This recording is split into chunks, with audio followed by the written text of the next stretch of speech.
I'd like to introduce you to something that you are probably intimately familiar with as an organism, a living organism that you've dealt with on many occasions, perhaps. This is the H1N1 flu virus, commonly known as the flu virus vaccine, the flu virus A. Now, this was the thing that caused the outbreak, the last flu pandemic we had in 2009-2010. And this is the face of flu. And we all know this face, don't we? The I'm aching, I'm shivering, where's the duvet, I don't want to talk to anybody, I can't talk to anybody, I need tissues, I'm having a really miserable time. But because flu's been around for about 300 years, we've been able to develop some strategies to prevent it. And there may be some strategies to deal with it. I'm focusing on the prevention side today. So we know that hygiene is really important. We know that coughs and sneezes spread diseases, and we know we have to wash our hands to prevent that from spreading. And we also know that if we maintain our health by eating sensibly, by exercising, that we actually stand a better chance of not contracting any virus, particularly flu, that's passing. We also know, and research shows us, that if we get decent rest, it helps us restore our immune system, and we can actually then fend off any bugs that are attacking us. And last, but by no means least, we know that there's a vaccine that scientists work hard on every year to make sure that we don't succumb to the dreaded virus. This is another face. This is the face of redundancy. And you can see in her eyes the pain that she's experiencing. You can see the fear, the worry about being able to provide for her family, to have money in the bank. And that sense of not belonging anymore, that sense of not being able to contribute, no longer being part of a tribe she cared about. That's the face of redundancy, which has become increasingly common since it was introduced, the Redundancy Pay Act in 1975. So we've been dealing with redundancy for about 45 years now as a career characteristic, and it's going to become even more common than it already is, along with its good bedfellow, restructuring. And if you haven't had an experience of redundancy, you may well have had an experience of restructuring and a narrow escape. But because we haven't been doing it for very long, we haven't actually been able to cater and understand how to mitigate against the risk of being made redundant. And that's what I want to talk about today. In fact, you're 15 times more likely to be made redundant than you are to contract flu in the height of an epidemic. So when I started working, 1983, I know it's hard to believe, 1983, and it was the first year, although it's the year of the highest level of graduate unemployment ever. Okay, 1983, really hard for grads to get a job. And there I was, a new grad. And I decided that I would become an estate agent. Don't boo me. I know it's not the most popular profession in the world. I decided to become an estate agent because I'd moved around a lot as a child with my parents, following my father's career all around different parts of the UK. And so I thought, well, I know a bit about that, and I knocked on the door of the estate agent metaphorically and talked my way in and got onto a graduate training scheme. Now, when I worked there, I obviously dealt with clients that came in through the door all the time, and what they used to do was tell me things about themselves, and I would keep that information in one of these, a card box. I'd have their name and addresses. GDPR aficionados are probably going, oh my gosh, you didn't at this point. And of course, what we then used to do once a week is get together in the back room with the YTS lad and pack up all the new leaflets for all the new houses that had come onto the market into the envelopes that were backed into different bands of prices. When I moved into working in international publishing, I used to send mail shots to my clients using a telex machine, which some of you probably don't even recognise. And then when I worked in an international software company, I spent £25,000 one day ordering 1,000 slides for a quality conference that all had to be pin-mounted and really high-quality glass because it was a quality conference. PowerPoint didn't exist then. I used to drive around from appointment to appointment with a map, paper thing. And I used to go and pay for things with a checkbook. I used to go shopping in my lunch hour. I used to pop into the bank to pay in cheques and take money out. And I used to have to go and sit in classrooms to learn.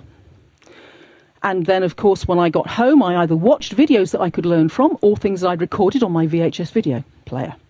I used to play games, very sophisticated, as you can see. And I used to listen to my Walkman when I was walking with the dog so I could hear whatever music I liked. And it came on this thing called a cassette and used to tighten it up with a pencil.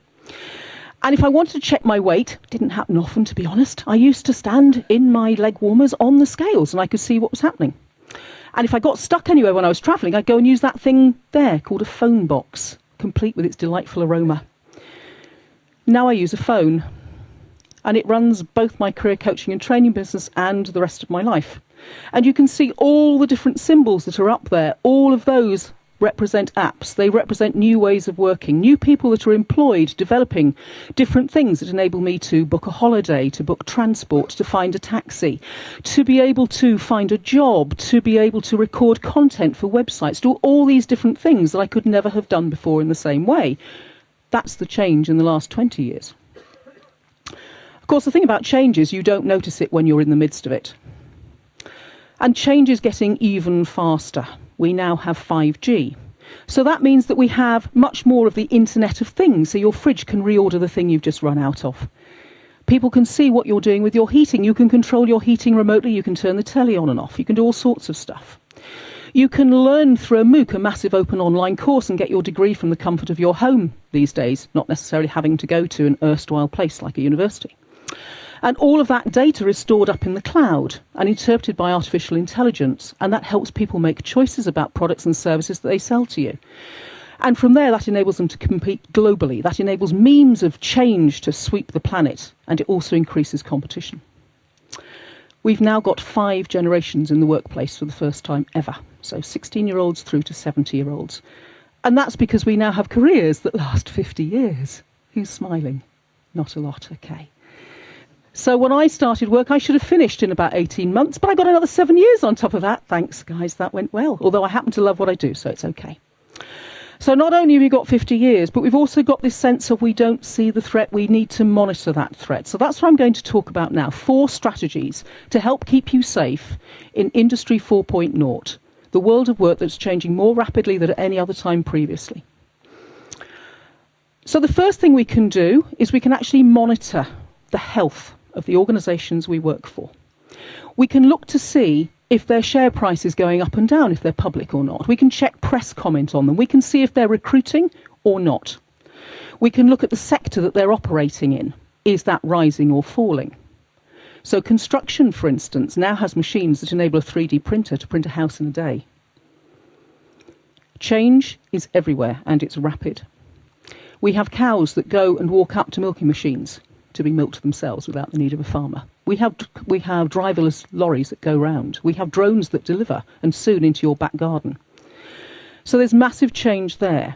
So sector we need to keep an eye on. We need to watch our organisation and see what the headcount's doing. Are they stopping budgets? There's a clear sign things are in trouble. And all of this stuff you can see well before that company goes bust if you look. We can also check for roles and see what's happening in roles. Now, this came from the World Economic Forum in their report, The Future of Jobs, 2018, and it shows the things that are declining. And if you look at the jobs that are declining, apart from them being largely jobs that affect women, because women do a lot of administration-type work because it suits their lifestyle, apart from that, you can see all the other things that are going as well, and you can see all the stuff that's emerging. So all the roles that are emerging are largely around tech, they're around computing, and they're also around this thing called being human. And that's the thing that makes us different from the robots. And that's the thing that we need to focus on. Having looked at the career hygiene of our organisation, our sector and our role, we now need to start to invest in our own career health.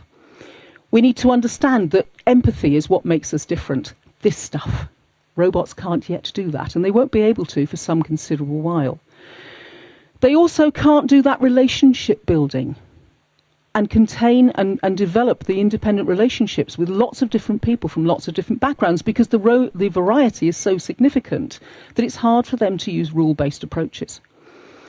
And of course, what we also do well is we can flex in all sorts of different directions, and we can link up with other people who together can help us create new and exciting solutions to existing problems, often adding something over here and a little bit of something over there to create something really special here that solves one of our big needs. And talking about needs, the world has 17 huge ones. These are United Nations Sustainable Development Goals. The 17 most wanted solutions for the world. They're called wicked problems. It was a term from Rittel and Weber in 1973. Not wicked in terms of, well, aren't they cool, but wicked in terms of their complexity, because there's no black and white answer as to how you actually solve a lot of these.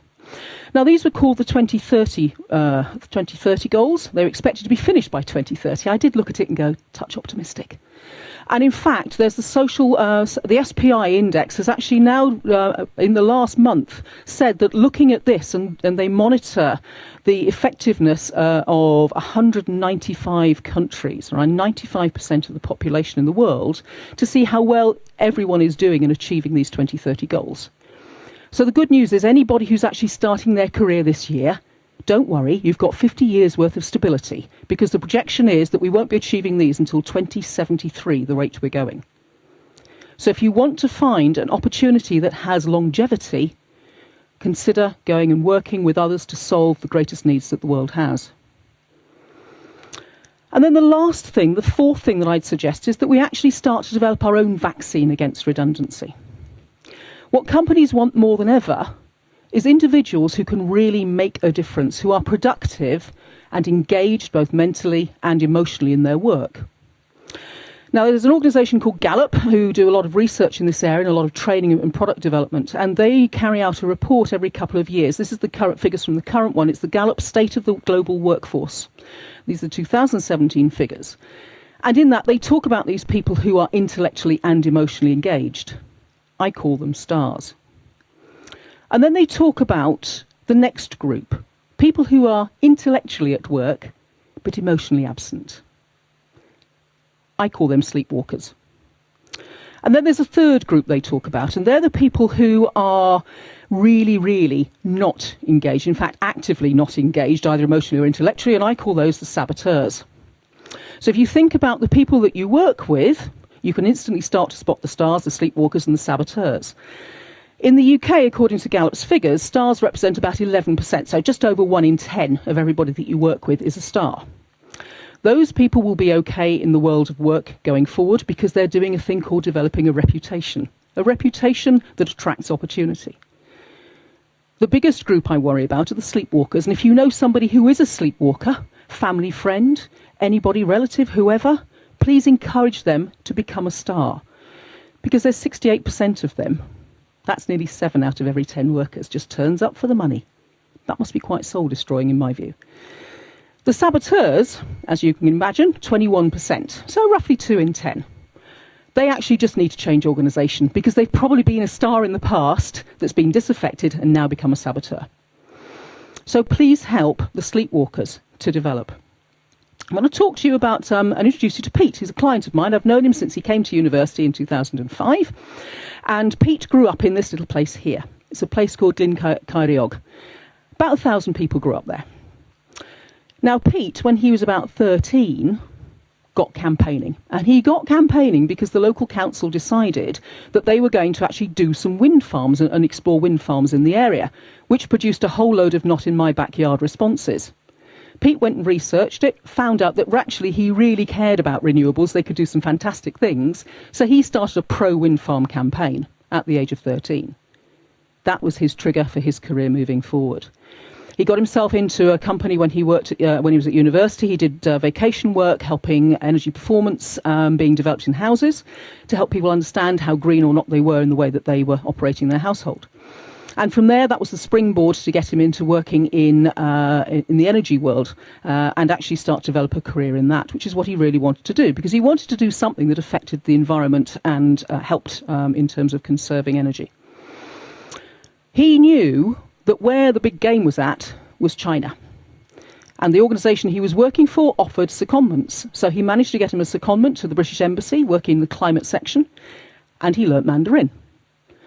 Now, one of Pete's great attributes, his greatest gift, his talent, and we all have talents, his is to actually be able to build relationships that are significant and lasting with anybody. He's one of those that makes you feel you're the only person in the room. And Pete was able to broker relationships and ended up, because of his ability and his knowledge and his passion, working for an organisation that was a think tank and a membership organisation which had 1,700 senior people across China, across academia, across the media, across industry.